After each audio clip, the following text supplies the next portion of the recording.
RTS Info, Philippe Nanzer.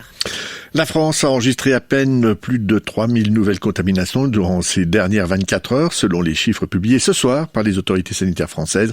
C'est le chiffre le plus bas depuis fin août. Par contre, le nombre des patients hospitalisés ne cesse d'augmenter, y compris en réanimation.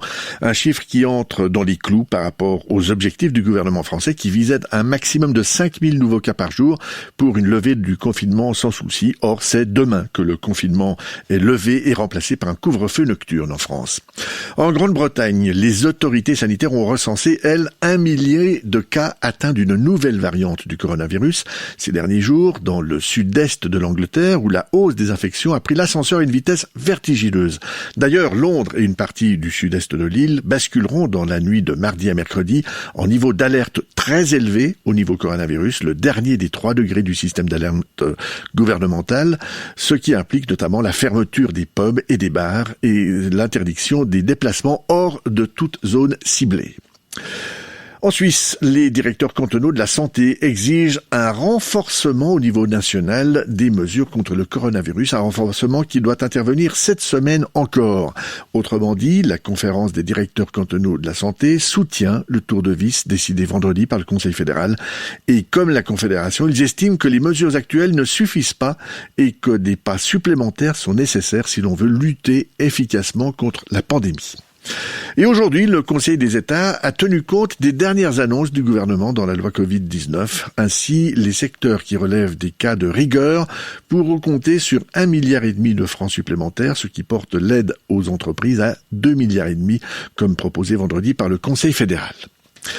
Il y aura de nouvelles règles de la circulation dès le 1er janvier prochain en Suisse. Première règle destinée à faciliter le passage des véhicules d'intervention, comme les ambulances par exemple. Sur l'autoroute, tout d'abord, les automobilistes devront spontanément créer un couloir de secours au milieu des voies, sans pour autant empiéter sur la bande d'arrêt d'urgence. Et dans les tunnels, il faudra serrer au plus proche du bord de la chaussée.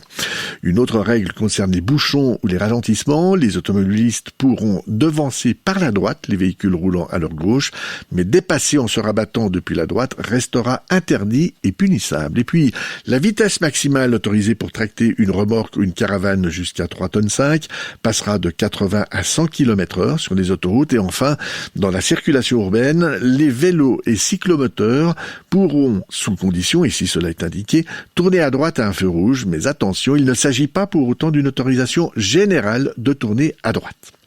La météo, le temps sera généralement nuageux et quelques précipitations éparses seront possibles dans le Jura dès la fin de la soirée.